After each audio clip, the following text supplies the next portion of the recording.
कणक की खरीद लई केंद्र ने जारी की 24,773 करोड़ की सीसीएल। सीएम मान ने कहा पुत्तां वांग पाली हुई फसल का एक एक दाना चुकेगी सरकार।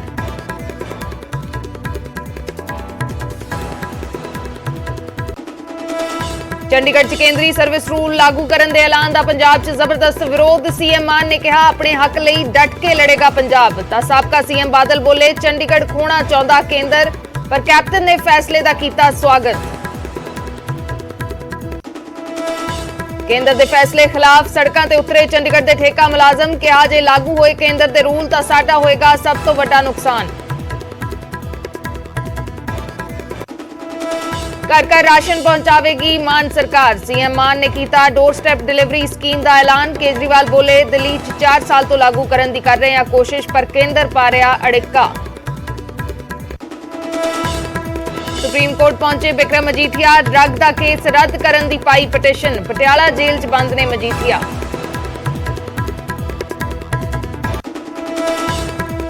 लुधियाना कॉरपोरेशन की हाउस मीटिंग च जबरदस्त हंगामा। विधायक गुरप्रीत गोगी ते काउंसलर हुए आमो सामने। मौके ते मौजूद पुलिस ने संभाली स्थिति। नहीं रुक रहा पेट्रोल डीजल दी कीमतां च वाधा। पेट्रोल 80 पैसे और डीजल 70 पैसे प्रति लीटर होया महंगा। पंजाब च पेट्रोल 100 तो पार।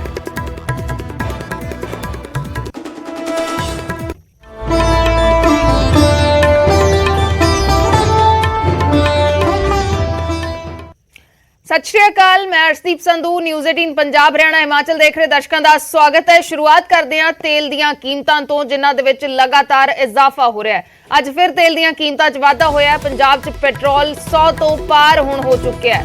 पेट्रोल 80 पैसे प्रति लीटर अज महंगा होया ते डीजल की कीमत दे विच 70 पैसे प्रति लीटर का इजाफा होया। 8 दिनों दे विच 7वीं वार रेट वधे ने। पंजाब च पेट्रोल की कीमत 100 तो पार हो गई है। लगातार इजाफा हो रहा तेल दी कीमतां दे विच। 8 दिनों दे विच 7वीं वार रेट वध चुके ने। पेट्रोल अज 80 पैसे प्रति लीटर महंगा होया ते डीजल 70 पैसे प्रति लीटर महंगा होया ते पंजाब च 100 तो पार कीमत हो गई है पेट्रोल दी। लगातार कीमतां च इजाफा जारी है, जिसका असर हर चीज से नजर आएगा।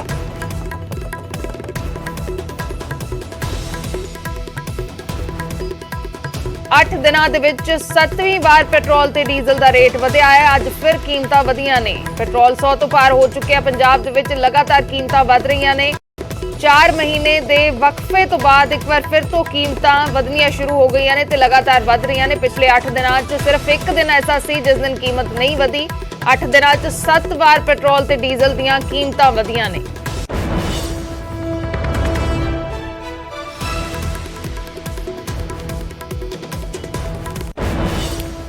पंजाब के किसानों के लिए वड्डी खबर है। कणक की खरीद के लिए केंद्र के वलों सीसीएल जारी कर दी गई है। 24,773 करोड़ की सीसीएल जारी हो गई है। सीसीएल के लिए सीएम भगवंत मान ने केंद्र सरकार का शुक्रिया किया। कहा कि फसल का एक एक दाना सरकार के वलों चुकया जाएगा। 1 अप्रैल तो पंजाब दे विच सरकारी खरीद शुरू होनी है, तो उस तो पहला यह वड्डी खबर है। कणक की खरीद के लिए केंद्र के वलों सीसीएल जारी कर दी गई है। 24,773 करोड़ की सीसीएल जारी की गई है, जिस दे लई भगवंत मान ने केंद्र का शुक्रिया भी किया ते भी कहा कि सरकार कणक का एक एक दाना चुकेगी। भगवंत मान दे वल्लों ट्वीट किया गया। ट्वीट करके लिखा कि पंजाब के किसानों की पुत्तां वांग पाली हुई फसल का एक एक दाना पंजाब सरकार चुकेगी। मंडियां च किसानों के रुलण का जमाना हुण बीत गया, मेरे उत्ते यकीन रखो। भगवंत मान मुख्यमंत्री पंजाब उन्हां दे वल्लों ट्वीट किया गया है।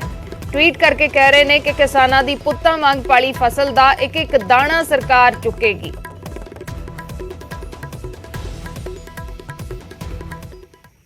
ते भगवंत मान सरकार एक तो बाद एक वड्डे फैसले ले रही है ते हुण राशन दे लई तुहानूं डिपू ते जाण दी लोड़ नहीं पेगी। मान सरकार ने लोकां नूं घर घर राशन पहुंचाउण दा फैसला लिया है।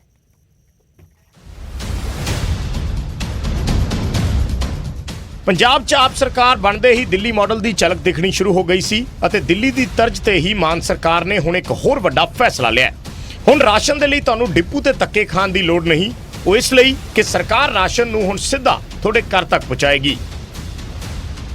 ਆਮ ਆਦਮੀ ਪਾਰਟੀ ਸਰਕਾਰ ਨੇ ਫੈਸਲਾ ਕੀਤਾ ਹੈ ਕਿ ਅਸੀਂ ਹੁਣ ਤੁਹਾਡੇ ਘਰ ਤੱਕ ਰਾਸ਼ਨ ਪਹੁੰਚਾਵਾਂਗੇ। Door step delivery of ration, यानी कि घर तक ਰਾਸ਼ਨ ਪਹੁੰਚਾਉਣ ਦੀ ਸਕੀਮ ਸ਼ੁਰੂ ਕਰਨ ਜਾ ਰਹੇ ਹਾਂ।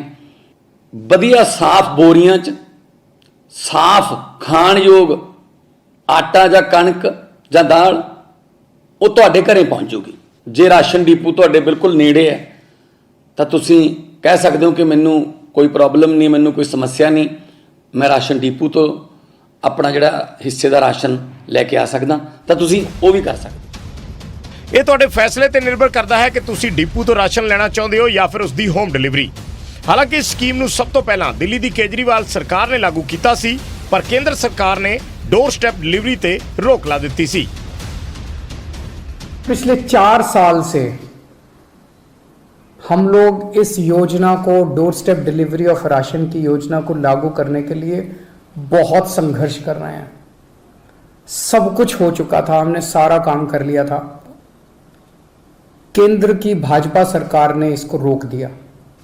दिल्ली में नहीं लागू करने दिया, कोई बात नहीं, पंजाब में लागू करेंगे। पंजाब में लागू होगा, सारा देश देखेगा, सारे देश के लोग इसकी मांग करेंगे, पूरे देश में लागू होगा। एक नज़र उन्हां फैसलिਆਂ ਤੇ ਪਾਉਂਦੇ ਹਾਂ ਜੋ ਮਾਨ ਸਰਕਾਰ ਨੇ ਹੁਣ ਤੱਕ ਲਏ ਨੇ। ਪਹਿਲੀ ਹੀ ਕੈਬਨਿਟ 'ਚ 25000 ਸਰਕਾਰੀ ਨੌਕਰੀਆਂ ਤੇ ਮੋਹਰ ਲਗਾਈ। ਉੱਥੇ ਹੀ ਸਾਬਕਾ ਵਿਧਾਇਕਾਂ ਦੀ ਪੈਨਸ਼ਨ ਕਟੌਤੀ ਦਾ ਵੀ ਇਤਿਹਾਸਕ ਫੈਸਲਾ ਲਿਆ ਗਿਆ। ਇਸ ਤੋਂ ਬਾਅਦ ਸਰਕਾਰ ਨੇ ਭ੍ਰਿਸ਼ਟਾਚਾਰ ਤੇ ਨਕੇਲ ਕਸਣ ਦੇ ਲਈ ਐਂਟੀ ਕਰਪਸ਼ਨ ਐਕਸ਼ਨ ਲਾਈਨ ਦੀ ਸ਼ੁਰੂਆਤ ਕੀਤੀ। ਗਿਰਦਾਵਰੀ ਤੋਂ ਪਹਿਲਾਂ ਕਿਸਾਨਾਂ ਨੂੰ ਮੁਆਵਜ਼ੇ ਦਾ ਐਲਾਨ ਕੀਤਾ। ਉੱਥੇ ਹੀ ਵਿਧਾਨ ਸਭਾ ਸੈਸ਼ਨ ਦੇ ਲਾਈਵ ਟੈਲੀਕਾਸਟ ਦਾ ਵੀ ਐਲਾਨ ਕੀਤਾ ਗਿਆ। ਸ਼ਹੀਦ ਆਜ਼ਮ ਭਗਤ ਸਿੰਘ ਦੇ ਸ਼ਹੀਦੀ ਦਿਵਸ ਤੇ ਸਰਕਾਰੀ ਛੁੱਟੀ ਦਾ ਐਲਾਨ ਕੀਤਾ ਗਿਆ ਅਤੇ ਹੁਣ ਮਾਨ ਸਰਕਾਰ ਨੇ door to door ration delivery ਦੀ ਸ਼ੁਰੂਆਤ ਕਰਨ ਦਾ ਐਲਾਨ ਕੀਤਾ ਹੈ। ਸਰਕਾਰ ਦੇ ਇਸ ਐਲਾਨ ਨਾਲ ਉਹਨਾਂ ਲੋਕਾਂ ਨੂੰ ਵੱਡੀ ਰਾਹਤ ਮਿਲੇਗੀ ਜੋ ਰਾਸ਼ਨ ਦੇ ਇੰਤਜ਼ਾਰ 'ਚ ਪੂਰਾ ਦਿਨ ਗੁਜ਼ਾਰ ਦਿੰਦੇ ਸੀ। ਹਾਲਾਂਕਿ ਸਰਕਾਰ ਦੇ ਸਾਹਮਣੇ ਇਸ ਫੈਸਲੇ ਨੂੰ ਲਾਗੂ ਕਰਨ ਦੀ ਵੀ ਚੁਣੌਤੀ ਹੈ। Bureau report, news 18 Punjab.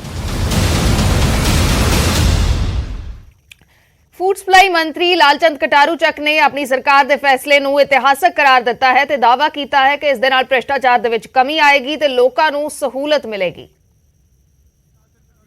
Kataru ਜੀ, ਕਿਵੇਂ ਦੇਖਦੇ ਹੋ ਜੋ ਰਾਸ਼ਨ ਨੂੰ ਲੈ ਕੇ ਐਲਾਨ ਹੋਇਆ ਹੈ, ਕਿਵੇਂ ਦੇਖਦੇ ਹੋ? ਬਹੁਤ ਹੀ ਸ਼ਾਨਦਾਰ ਐਲਾਨ ਹੈ ਜੀ, ਬੜਾ ਇਤਿਹਾਸਕ ਫੈਸਲਾ। ਪੰਜਾਬ ਦੇ ਮੁੱਖ ਮੰਤਰੀ ਸਾਡੇ ਮਹਿਬੂਬ ਆਗੂ ਸਰਦਾਰ ਭਗਵੰਤ ਸਿੰਘ ਮਾਨ ਜੀ ਨੇ ਇਹ ਐਲਾਨ ਕਰਕੇ ਪੰਜਾਬ ਦੇ ਲੋਕਾਂ ਦਾ ਅੱਜ ਬਹੁਤ ਵੱਡਾ ਦਿਲ ਜਿੱਤਿਆ ਆ।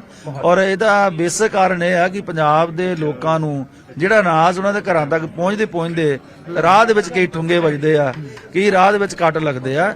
ਇਹ ਜੋ ਅਨਾਜ ਸਰਕਾਰ ਭੇਜਦੀ ਆ ਉਹਦੇ ਘਰਾਂ 'ਚ, ਉਹਨਾਂ ਦੇ ਚੁੱਲ੍ਹਿਆਂ ਚੌਂਕਾਂ 'ਚ ਜਾਏਗਾ ਤੇ ਬਹੁਤ ਵੱਡਾ ਇਤਿਹਾਸਕ ਫੈਸਲਾ ਹੈ। ਔਰ ਮੈਂ ਇਹਦਾ ਦਿਲ ਦੀ ਗਹਿਰਾਈਆਂ ਤੋਂ ਵੈਲਕਮ ਕਰਦਾ। ਕਿਵੇਂ ਹੋਏਗਾ ਕਿ ਸਹੀ ਰਾਸ਼ਨ ਸਹੀ ਬੰਦੇ ਦੇ ਘਰ ਪਹੁੰਚੇ ਜਿਹਨੂੰ ਲੋੜ ਹੈ? ਡਾਟਾ ਤਾਂ ਸਾਰਾ ਸਾਡੇ ਕੋਲ ਪਿਆ ਜੀ, ਡਾਟੇ ਦਾ ਤਾਂ ਪ੍ਰੋਬਲਮ ਨਹੀਂ। ਮੇਰਾ ਸਿਰਫ ਕਹਿਣ ਤੋਂ ਭਾਵ ਇਹ ਹੈ ਵੀ ਸਾਨੂੰ ਜਿੰਨੇ ਵੀ ਲੋੜਵੰਦ ਨੇ, ਜਿਹੜੇ ਕਾਰਡ ਨੇ ਸਾਡੇ ਕੋਲ, ਉਹ ਸਾਰੇ ਸਾਡੇ ਕੋਲ ਕੰਸੀਡਰ ਆ। ਬੇਸਿਕਲੀ ਇਹ ਆ ਕਿ ਰਾਜਨੀਤਿਕ ਇੱਛਾ ਸ਼ਕਤੀ ਦੀ ਜਿਹੜੀ ਸਰਕਾਰਾਂ ਦੇ ਕੋਲ ਘਾਟ ਹੁੰਦੀ ਆ, ਉੱਥੇ ਆ ਕੇ ਫਿਰ ਸਕੀਮਾਂ ਦਮ ਤੋੜ ਜਾਂਦੀਆਂ ਆ। ਇਹ ਸਰਕਾਰ ਦੇ ਅੰਦਰ ਰਾਜਨੀਤਿਕ ਇੱਛਾ ਸ਼ਕਤੀ ਆ। ਅਸੀਂ ਜੋ ਤੈਅ ਕੀਤਾ ਆ ਉਹਦੇ ਉੱਤੇ ਮਤਲਬ ਜਿਹੜਾ ਆ ਉਹ ਕੰਮ ਕਰਾਂਗੇ। ਔਰ ਤੁਸੀਂ ਦੇਖੋ ਵੀ ਗਰੀਬ ਲੋਕ ਕਈ ਘੰਟੇ ਲਾਈਨਾਂ 'ਚ ਲੱਗਦੇ ਆ, ਦਿਹਾੜੀਆਂ ਤੋੜਦੇ ਆ ਵਿਚਾਰੇ। ਜਿੰਨਾ ਰਾਸ਼ਨ ਉਹਨਾਂ ਨੂੰ ਮਿਲਦਾ ਆ ਉਹਦੇ ਨਾਲ ਜ਼ਿਆਦਾ ਉਹਨਾਂ ਦਾ ਨੁਕਸਾਨ ਹੋ ਜਾਂਦਾ। ਬਸ ਸਿੱਧਾ ਉਹਨਾਂ ਦੇ ਘਰੇ ਜਾਊਗਾ, ਇਹ ਬਹੁਤ ਵੱਡਾ। ਤੇ ਉਧਰ ਕੇਂਦਰ ਦੇ ਫੈਸਲੇ ਦਾ ਵਿਰੋਧ ਕੀਤਾ ਜਾ ਰਿਹਾ ਹੈ। ਚੰਡੀਗੜ੍ਹ ਦੇ ਵਿੱਚ ਕੇਂਦਰੀ ਸਰਵਿਸ ਰੂਲਸ ਦੇ ਖਿਲਾਫ ਠੇਕਾ ਮੁਲਾਜ਼ਮਾਂ ਦੇ ਵੱਲੋਂ ਹੰਗਾਮਾ ਕੀਤਾ ਗਿਆ, ਪ੍ਰਦਰਸ਼ਨ ਕੀਤਾ ਗਿਆ। ਬੀਜੇਪੀ ਦਫ਼ਤਰ ਦਾ ਘਿਰਾਓ ਕਰਨ ਪਹੁੰਚੇ ਠੇਕਾ ਮੁਲਾਜ਼ਮ ਐਤਵਾਰ ਨੂੰ ਹੀ ਗ੍ਰਹਿ ਮੰਤਰੀ ਅਮਿਤ ਸ਼ਾਹ ਨੇ ਐਲਾਨ ਕੀਤਾ ਸੀ ਕਿ ਚੰਡੀਗੜ੍ਹ ਦੇ ਵਿੱਚ ਕੇਂਦਰੀ ਸਰਵਿਸ ਰੂਲ ਲਾਗੂ ਹੋਣਗੇ। ਪੰਜਾਬ ਦੇ ਸਰਵਿਸ ਰੂਲ ਲਾਗੂ ਹੁੰਦੇ ਸੀ, ਲੇਕਿਨ ਹੁਣ ਕੇਂਦਰੀ ਸਰਵਿਸ ਰੂਲ ਲਾਗੂ ਹੋਣਗੇ। ਜਿੱਥੇ ਸਿਆਸੀ ਧੜੇ ਇਸ ਦਾ ਵਿਰੋਧ ਕਰ ਰਹੇ ਨੇ, ਉੱਥੇ ਹੀ ਚੰਡੀਗੜ੍ਹ ਦੇ ਠੇਕਾ ਮੁਲਾਜ਼ਮਾਂ ਦੇ ਵੱਲੋਂ ਵਿਰੋਧ ਜਤਾਇਆ ਗਿਆ। ਕਿਹਾ ਕਿ ਇਸ ਦੇ ਵਿੱਚ ਸਭ ਤੋਂ ਜ਼ਿਆਦਾ ਨੁਕਸਾਨ ਸਾਡਾ ਹੋਏਗਾ। ਨੁਕਸਾਨ ਬਹੁਤ ਕਰਤਾ ਕੱਲ ਦੀ ਡੇਟ ਦੇ ਵਿੱਚ ਆ ਕੇ। ਔਰ ਜਿਹੜੀ ਆਪਣੇ 27 ਸਾਲ ਉਮਰ ਹੁਣ ਹੋ ਗਈ ਹੈ ਯੂਟੀ ਦੇ ਵਿੱਚ ਨੌਕਰੀ ਲੈਣ ਵਾਸਤੇ ਹੱਦ, ਜਿਹੜੀ 27 ਸਾਲ ਉਦੋਂ ਹੁੰਦੀ ਸੀ ਜਦੋਂ ਬੱਚਾ ਪੜ੍ਹਦਾ ਸੀ, 10ਵੀਂ ਕੁਆਲੀਫਿਕੇਸ਼ਨ ਹੁੰਦੀ ਸੀ ਜਾਂ +2 ਕੁਆਲੀਫਿਕੇਸ਼ਨ ਹੁੰਦੀ ਸੀ। ਅੱਜ ਦੀ ਡੇਟ ਦੇ ਵਿੱਚ ਜੇ 2-3 ਡਿਗਰੀਆਂ ਨਹੀਂ ਕਰਦਾ ਤਾਂ ਬੱਚਾ ਤਾਂ ਨੌਕਰੀ ਨਹੀਂ ਮਿਲਦੀ। ਜਦੋਂ ਡਿਗਰੀਆਂ ਕਰਦਾ ਇੰਨੇ ਨੂੰ ਉਹ 27 ਸਾਲ ਤੋਂ ਟੱਪ ਚੁੱਕਿਆ ਹੁੰਦਾ। ਅਸੀਂ ਜਿਹੜੀ ਉਮਰ ਕਰਾਈ ਸੀ ਸਾਨੂੰ ਅੱਖਾਂ ਮੀਚ ਕੇ ਦਿੰਦਾ ਸੀ। ਉਹ ਲੀਡਰ ਉਹ ਹੁੰਦਾ ਜਿਹਨੂੰ ਅੱਖਾਂ ਮੀਚ ਕੇ ਵੀ ਦਿੰਦਾ ਹੋਵੇ ਤਾਂ ਕਰਾਈ ਸੀ। ਅਸੀਂ ਬੇਵਕੂਫ ਨਹੀਂ ਸੀ। ਅਸੀਂ ਬੜਾ ਲੜ ਕੇ ਜਿਹੜਾ ਹੈਗਾ ਕਿਰਨ ਖੇਰ ਨੇ ਸਾਡੀ ਗੱਲ ਲੋਕ ਸਭਾ 'ਚ ਚੱਕੀ ਸੀ ਔਰ ਉਹ ਤੋਂ ਬਾਅਦ ਜਿਹੜਾ ਹੈਗਾ ਲਾਗੂ ਕਰਾਈ ਸੀ। मेडिकल जैसे कैशलेस था हमारा, पहले 2 साल से कैशलेस चल रहा है। हम कहीं भी जाते थे, कर्मचारी एक आई कार्ड दिखा के उसमें जो भी टेस्ट था उसका सब फ्री होता था, चंडीगढ़ के जितने हॉस्पिटल थे। अब क्या होगा कि वहीं हमें पैसे लगाने पड़ेंगे और फिर अपने पैसे लेने के लिए टेबलों में दर दर ठोकर खाने पड़ेंगे, इधर उधर कई महीने लग जाएंगे। ਕੇਂਦਰੀ ਗ੍ਰਹਿ ਮੰਤਰੀ ਅਮਿਤ ਸ਼ਾਹ ਚੰਡੀਗੜ੍ਹ ਆਏ ਤੇ ਜਾਂਦੇ ਜਾਂਦੇ ਚੰਡੀਗੜ੍ਹ ਦੇ ਵਿੱਚ ਕੇਂਦਰੀ ਸਰਵਿਸ ਰੂਲ ਲਾਗੂ ਕਰਨ ਦਾ ਐਲਾਨ ਕਰ ਗਏ, ਜਿਸ ਨੇ ਪੰਜਾਬ ਦੀ ਸਿਆਸਤ ਦੇ ਵਿੱਚ ਉਬਾਲ ਲਿਆ ਦਿੱਤਾ ਹੈ।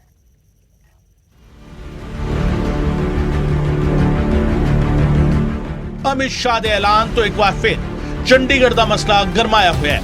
ਪੰਜਾਬ ਸਰਕਾਰ ਨੇ ਕੇਂਦਰ ਦੇ ਫੈਸਲੇ ਦਾ ਵਿਰੋਧ ਕੀਤਾ ਹੈ।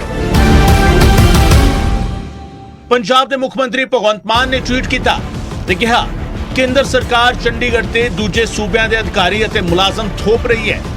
ਕੇਂਦਰ ਦਾ ਨਵਾਂ ਫੈਸਲਾ ਪੰਜਾਬ ਮੁੜ ਗਠਨ ਐਕਟ 1966 ਦੀ ਭਾਵਨਾਵਾਂ ਦੇ ਖਿਲਾਫ ਹੈ। ਪੰਜਾਬ ਆਪਣੇ ਹੱਕਾਂ ਲਈ ਡਟ ਕੇ ਲੜੇਗਾ ਤੇ ਮਾਨ ਸਰਕਾਰ ਕਾਨੂੰਨੀ ਲੜਾਈ ਲੜਨ ਲਈ ਵੀ ਤਿਆਰ ਹੈ। ਪੰਜਾਬ ਸਰਕਾਰ ਨੇ ਇਸ ਫੈਸਲੇ ਨੂੰ ਮੁਲਾਜ਼ਮਾਂ ਦੇ ਖਿਲਾਫ ਦੱਸਿਆ ਹੈ। ਚੰਡੀਗੜ੍ਹ ਦੇ ਵਿੱਚ ਕਾ ਫੈਸਲਾ ਕੀਤਾ ਗਿਆ, ਚੰਡੀਗੜ੍ਹ ਦਾ ਫੈਸਲਾ ਹੋਇਆਗਾ, ਨਾ ਹੀ ਮੁਲਾਜ਼ਮਾਂ ਨੂੰ ਪੁੱਛਿਆ ਗਿਆ, ਨਾ ਜਿਹੜੇ ਸਟੇਕ ਹੋਲਡਰ ਨੇ ਪੰਜਾਬ, ਕਿਉਂਕਿ ਹਰਿਆਣੇ ਵਿੱਚ ਤੁਹਾਨੂੰ ਤੇ ਆਪਣੀ ਸਰਕਾਰ ਆ ਗਈ, ਬੀਜੇਪੀ ਦੀ ਸਰਕਾਰ ਆ, ਪੰਜਾਬ ਸਰਕਾਰ ਨੂੰ ਨਹੀਂ ਪੁੱਛਿਆ ਗਿਆ। ਮੈਂ ਸਮਝਦਾ ਬੀਜੇਪੀ ਦੀ ਜਿਹੜੀ ਕੇਂਦਰ ਦੀ ਸਰਕਾਰ ਆ ਲਗਾਤਾਰ, ਮੈਂ ਦੁਬਾਰਾ ਰਿਪੀਟ ਕਰ ਰਿਹਾ, ਲਗਾਤਾਰ ਪੰਜਾਬ ਵਿਰੋਧੀ ਫੈਸਲੇ ਲੈ ਰਹੀ ਆ। ਉਧਰ ਸਾਬਕਾ ਮੁੱਖ ਮੰਤਰੀ ਪ੍ਰਕਾਸ਼ ਸਿੰਘ ਬਾਦਲ ਨੇ ਵੀ ਕੇਂਦਰ ਦੇ ਇਸ ਫੈਸਲੇ ਤੇ ਸਵਾਲ ਖੜੇ ਕੀਤੇ ਨੇ ਤੇ ਕਿਹਾ ਕਿ ਕੇਂਦਰ ਨੇ ਹਮੇਸ਼ਾ ਪੰਜਾਬ ਦੇ ਨਾਲ ਧੱਕਾ ਕੀਤਾ ਹੈ ਤੇ ਹੁਣ ਕੇਂਦਰ ਚੰਡੀਗੜ੍ਹ ਤੇ ਕਬਜ਼ਾ ਕਰਨਾ ਚਾਹੁੰਦਾ ਹੈ।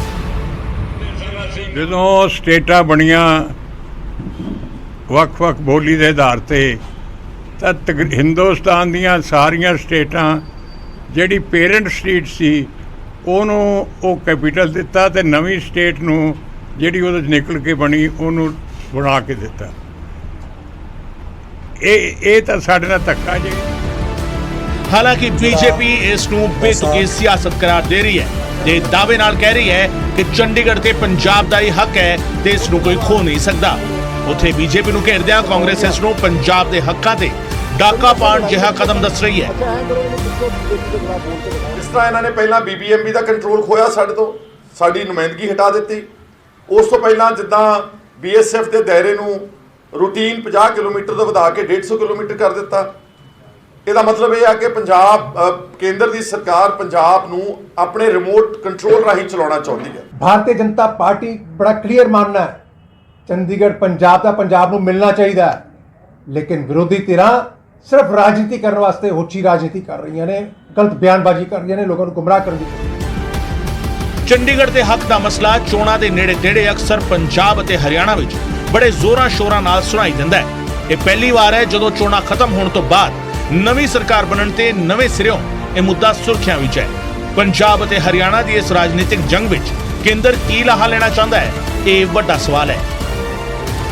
ਚੰਡੀਗੜ੍ਹ ਤੋਂ ਨਪਿੰਦਰ ਬਰਾੜ ਦੇ ਨਾਲ ਜਲੰਧਰ ਤੋਂ ਸੁਰਿੰਦਰ ਕੰਬੋਜ, ਨਿਊਜ਼ 18 ਪੰਜਾਬ। ਉਧਰ ਬਿਜਲੀ ਦੇ ਸੰਕਟ ਦੇ ਵਿਚਾਲੇ ਕੇਂਦਰ ਨੇ ਪੰਜਾਬ ਨੂੰ ਝਟਕਾ ਦਿੱਤਾ ਹੈ। ਕੇਂਦਰ ਨੇ ਪੰਜਾਬ ਨੂੰ ਵਾਧੂ ਕੋਲਾ ਦੇਣ ਤੋਂ ਨਾ ਕਰ ਦਿੱਤੀ ਹੈ ਤੇ ਕੋਲਾ ਇੰਪੋਰਟ ਕਰਕੇ ਕਮੀ ਨੂੰ ਪੂਰਾ ਕਰਨ ਦੇ ਲਈ ਕਿਹਾ ਗਿਆ ਹੈ।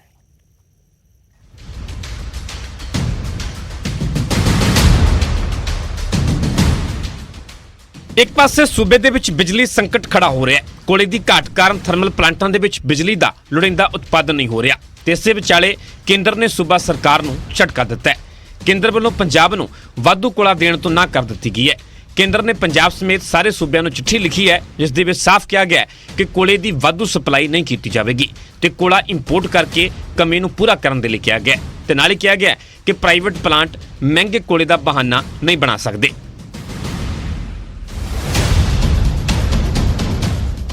ਉਧਰ ਇਸੇ ਮੁੱਦੇ ਤੇ ਸਾਬਕਾ ਸੀਐਮ ਪ੍ਰਕਾਸ਼ ਸਿੰਘ ਬਾਦਲ ਦਾ ਬਿਆਨ ਵੀ ਸਾਹਮਣੇ ਆਇਆ। ਬਾਦਲ ਨੇ ਕਿਹਾ ਕਿ ਉਹਨਾਂ ਦੀ ਸਰਕਾਰ ਨੇ ਬਿਜਲੀ ਸਪਲਾਈ ਦੇ ਵਿੱਚ ਕੋਈ ਵੀ ਕਮੀ ਨਹੀਂ ਆਉਣ ਦਿੱਤੀ ਸੀ ਤੇ ਰਹੀ ਗੱਲ ਮਾਨ ਸਰਕਾਰ ਦੀ ਤਾਂ ਲੋਕ ਹੀ ਸਰਕਾਰ ਨੂੰ ਪਰਖਣਗੇ। ਅਸੀਂ ਤਾਂ ਆਪਦੇ ਸਮੇਂ ਦੀ ਗੱਲ ਕਰਦੇ ਹਾਂ, 24 ਘੰਟੇ ਬਿਜਲੀ ਦਿੱਤੀ, ਫ੍ਰੀ ਟਿਊਬਵੈੱਲਾਂ ਨੂੰ ਬਿਜਲੀ ਦਿੱਤੀ ਔਰ ਇਸ ਤਰ੍ਹਾਂ ਕਿ ਜਿੰਨੇ ਵੀ ਮਰਜ਼ੀ ਕਿਸੇ ਨੇ ਕਨੈਕਸ਼ਨ ਮੰਗੇ ਉਹ ਦਿੱਤੇ। ਹੁਣ ਇਹ ਸਰਕਾਰ ਜਿਹੜੇ ਆਦੇ ਸੇ ਕਰ ਦਾਂਗੇ, ਹੁਣ ਇਹਦਾ ਸਮਾਂ ਲੋਕ ਆਪੇ ਵੇਖ ਲੈਣਗੇ। ਦਰਅਸਲ ਕੇਂਦਰੀ ਬਿਜਲੀ ਮੰਤਰਾਲੇ ਨੇ ਪੰਜਾਬ ਸਣੇ ਸਾਰੀਆਂ ਸੂਬਾ ਸਰਕਾਰਾਂ ਨੂੰ 26 ਮਾਰਚ ਨੂੰ ਪੱਤਰ ਲਿਖ ਕੇ ਸਪਸ਼ਟ ਕੀਤਾ ਹੈ ਕਿ ਹਰ ਸੂਬੇ ਨੂੰ ਕੋਲੇ ਦੀ ਕਮੀ ਦੇ ਲਿਹਾਜ਼ ਦੇ ਨਾਲ ਨਹੀਂ ਸਗੋਂ ਅਨੁਪਾਤ ਦੇ ਮੁਤਾਬਿਕ ਸਪਲਾਈ ਦਿੱਤੀ ਜਾਵੇਗੀ। ਮਤਲਬ ਸਾਫ਼ ਹੈ ਕਿ ਕੋਲਾ ਖਤਮ ਹੋਣ ਤੇ ਕੇਂਦਰ ਤੋਂ ਇਸ ਦੀ ਵਾਧੂ ਸਪਲਾਈ ਨਹੀਂ ਮਿਲ ਸਕੇਗੀ ਤੇ ਪੰਜਾਬ ਨੂੰ ਹੁਣ ਵਿਦੇਸ਼ੀ ਕੋਲੇ ਦੀ ਸਪਲਾਈ ਤੇ ਨਿਰਭਰ ਹੋਣਾ ਪਵੇਗਾ। Bureau report, news 18 Punjab. Patiala ਪਹੁੰਚੇ ਬਿਜਲੀ ਮੰਤਰੀ ਹਰਭਜਨ ਸਿੰਘ ਈਟੀਓ ਨੇ ਦਾਅਵਾ ਕੀਤਾ ਕਿ ਪੰਜਾਬ ਦੇ ਵਿੱਚ ਬਿਜਲੀ ਦੀ ਕਮੀ ਨਹੀਂ ਆਉਣ ਦਿੱਤੀ ਜਾਏਗੀ। ਸਰਕਾਰ ਪੂਰੀ ਬਿਜਲੀ ਦੇਣ ਦੀ ਹਰ ਸੰਭਵ ਕੋਸ਼ਿਸ਼ ਕਰੇਗੀ। ਦੇਖੋ ਇਹ ਜਿਹੜੇ ਰੇਟਸ ਨੇ ਨਾ ਰੇਟਸ ਇਹ ਵੇਰੀ ਕਰਦੇ ਰਹਿੰਦੇ ਨੇ। ਅਸੀਂ ਜੋ ਕੁਝ ਵੀ ਕਰਨਾ ਥਰੂ ਟੈਂਡਰ ਕਰਨਾ ਜੀ, ਥਰੂ ਟੈਂਡਰ ਕਰਾਂਗੇ ਨਾ। ਜਿੱਥੋਂ ਸਾਨੂੰ ਸਸਤਾ ਮਿਲੂਗਾ ਨੈਚੁਰਲੀ ਅਸੀਂ ਉਹ ਚੀਜ਼ ਬਾਏ ਕਰਾਂਗੇ।